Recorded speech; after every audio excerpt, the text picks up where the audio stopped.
our next guest burst onto the scene in 2008 with the Grammy-winning double platinum hit American Boy. That's right, and here to tell us about her brand new project, her fourth full-length album, True Romance, as singer-songwriter Estelle. Hello. Hey, welcome back. Thank you. How are you? Good to have you here. Thanks for having me. And of course, True Romance dropped yesterday. It did. You have 4 themes going on in this album. Let me get this right. You've got passion, courage, BS, bull something, right? And True Romance. Tell us about these 4 themes. Well, I'm a very eclectic artist, so I had to figure a way to loop everything together. I refused to pick a genre to stick to, you know. Love that. So I decided to give people a better understanding of the album and group them into what the themes were I was talking about in the album. So these happen to be the themes. This album is about the in-between period of when you're not broken up with no one, you're not angry anymore, but you're not married. You're kind of just here like, whoa, he don't like it yet, so I guess, you know. So, you know, it's the in-between album. So to me, I kind of wanted to just, you know, write about that. It's true to where I am, and it's true to who I am right now, so that's what it is. All the things you go through. But do you like being in that state? It's fun. It's fun. So you get to play a little more? I do. I get to play a lot. Oh, I play a lot. It's do fun. tell. No. Okay, keep I it want to talk about the BS part. Right. Well, okay, contrary to what you think it is, you know, the BS part for me is more about dealing with the stuff you do to yourself. So, you know, you may have stayed in a relationship for too long. You may be dealing with somebody walking over you for too long. You may be inflicting the BS on somebody else. You may be just being an idiot, you know, like stuff like that you do to yourself and in relationships and in the in-between times that can sometimes hamper your or work against your need to be in real love with something yourself or somebody else, you know. So that's what it is. It's dealing It's like with all that taking stuff. control of Taking what you're control of your allowing to actions. happen. Exactly. Well, a lot of times we see that repeating itself in our relationships. So what's Absolutely. been your BS that you find every time it happens in a relationship? I am extremely short-tempered. I Really? am like, well, on both sides of the fence, you know, I have no patience with myself sometimes, and I have no patience with maybe the guy I'm dating or people I'm dating, and it's just what it is. So I've been checking myself and been like, okay, breathe for 5 seconds. Don't lose it. Don't say things you can't take back. Words are forever. You know, you have to do all those things to yourself. So that's my personal BS. Yeah. Okay. Let's talk about Conqueror, because that was the lead single from this album, and it appeared in the movie Addicted, which had Tyson Beckford and a whole star-studded cast. Tell us about the song.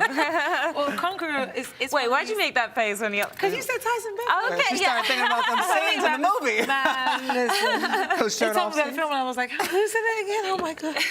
I know Tyson was the only one who just came to mind. Boris, a lot of them in there. So many. It was amazing. I had fun watching. But no, the film, I think the song kind of speaks to a lot of people. It's not just about in love, it's about in life. It's about, you know, if you go through something, don't let it keep you down. Don't let it keep you on the ground. Get up, pick yourself up and keep walking, you know? Yeah. And that's what I wanted for this record. It's an overall theme of what I've had to consistently go through just in my life, period. You know, every single time people feel like I've been down or I feel like I've been like, ugh, what am I gonna do now? You know, there's been that one defining moment that's told me, get up. This is what you're supposed to do. Get up and do it. Yeah. You know, So and it's that's what the song encouraging speaks yourself to. as well. Exactly. Yeah, it's definitely a powerful song. Yeah. Now, All That Matters is another track on the album that's hot, and it's like a wedding song, right? Okay. So do you have any hopes? You're like, okay, this is what I want to play at my wedding. I see it happening. You planned it out in your head. The song that's going to be playing the first dance. I mean, not for my first dance, it might be Al Green. But I hope it plays from other people's. This song was written as a reaction to being really sad. It's one of the first records I wrote for the album. I was in thank you mode, and that's a really sad, he left me, I left him, you know, that stuff. And so this song was my, like, well, I'm not going to keep doing that. I'm going to write something extremely happy and push myself into the happiness. And that's where that record came from. Okay, so we know you're single and ready to mingle. So if you had to get ready for that wedding day, what would your perfect man be like? Lord. He'd be smart. I like smart men. I cannot.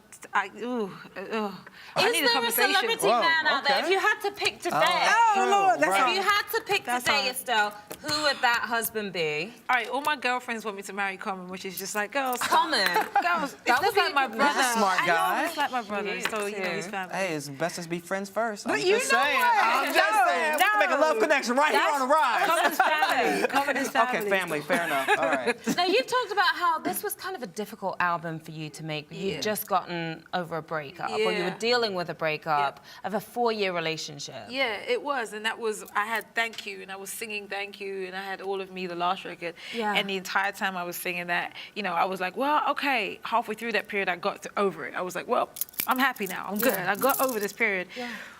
I don't want to sing that anymore. You know, I had to keep singing it like almost 2 years. So it's the same relationship. The old one. Yeah. So in between that, I was kind of like, well, how can I remind myself that I'm not here anymore, you know, and sing that with sincerity, but leave that where it is.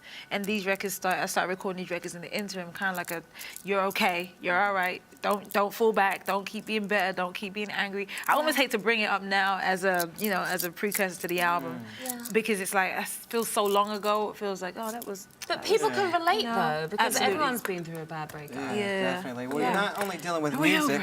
I know, you're over, you're moving on to bigger and better things like acting. You're going to be making a cameo in Empire, an awesome hit show. Can't wait for that. What can we expect? Tell us. Are you playing yourself? What are you doing? I'm playing a character called Delphine. And I get to sing Conqueror with Jamal. There you go. You know, like, it was so amazing because he actually has a great voice, like a really dope voice. So it was amazing to go in there and sing with him and hear him singing it. And I knew him before, he was one of my friends. But watching him do his thing and be in his element, it made me kick my whole game up. I was like, well, let me act, hold on. You know, let me do this right. You know? And we actually have a clip from the show as well that we're about to show right now. I think it was that one. We all make mistakes. You might fall on your face, but you gotta get up. We all make mistakes. You might fall on your face. Don't ever give up. I'd rather stand tall than live on my knees. 'Cause I am a conqueror. And I'll accept defeat. Yeah, that is my jam right there. Thank you. It's so was hot. infectious. You just Great get for that into the song episode. and the emotion, right? Yeah. It's a So that was a feeling. very cool experience, I'm sure. It was. They told me, like, give Diana Ross, give that extra diva. And I was like, well, Shirley Bassey and Diana Ross, let's get it, come on. Did you have to do much acting, or was it all singing? there You was did some have to acting do, too, yeah. I Did had you to- take some lessons for that? I've been taking lessons, so it wasn't so hard, but it was almost a little nerve-wracking because you're sitting opposite Terrence Howard, people who've done this for a while. Yeah. And Jussie, who was in the character, and they were all in it, and I was there like, I'm just happy to be here. Oh, okay, wait. You know, like, get back in it. Yeah. So it was cool. It was fun, though. And you plan on doing a lot more acting with Oh, your career? absolutely, yeah. I'm actually a voice character on a cartoon called Steven's Universe right now. Oh, okay. The character's called Garnet. So a lot of kids know me from that, and they're like, I didn't know you were a singer. And I'm like, all right, well, now you know. It's hilarious. So, it's cool. Now, of course, you're from London. Yeah. There are a lot of people, there's a misconception out there. People Yeah. feel like you've been, you know, you were brought up rich and privileged because you're from the UK. I But just look good, you know. I just turned out right, you know. Yeah. I think it's a thing. We speak the Queen's English. We sound posh. We sound different, whatever it is. Yeah. But there are some very real and relative hoods, one of which I was brought up in London. So it is what it is. I just don't think anyone's aspiration was to stay there. Yeah. You know, I think everyone's aspiration is to do and be better. You know, and so I never wanted to really go back like that. So you know, Just my move mom's forward. proud of me. My family's proud of me, and that's all I really, go to London and see how real it is. Though I'm just. Right. Well, actually, when you came here, You know. yeah, she knows. You know, it gets real. And you know what? When you came here, you were a rapper first, and then you transitioned Well, I was into a rapper singing. before I came here. Well, I know, but we knew you Yeah. first as a rapper here on the scene. How did you make that transition, and why? Well, I've always sung and rap. And so, the very first record I put out here was Wait a Minute, and I was rapping and singing on it. And again, everyone was like, well, does she rap or sing, or is she learn, or both, or what? And I was like, I'm just me.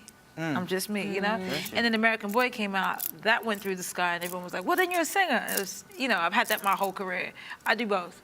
It is what it is. You And you enjoy do them both. both very well. Thank You you. do. Thank you. And we can Thank pick you. up True Romance. It's In stores available right now. right now. Yes. All right. Thank you so much Thank for you for joining having us. me. All right. Thank you, Estelle. And we'll be right back with more Rise 360.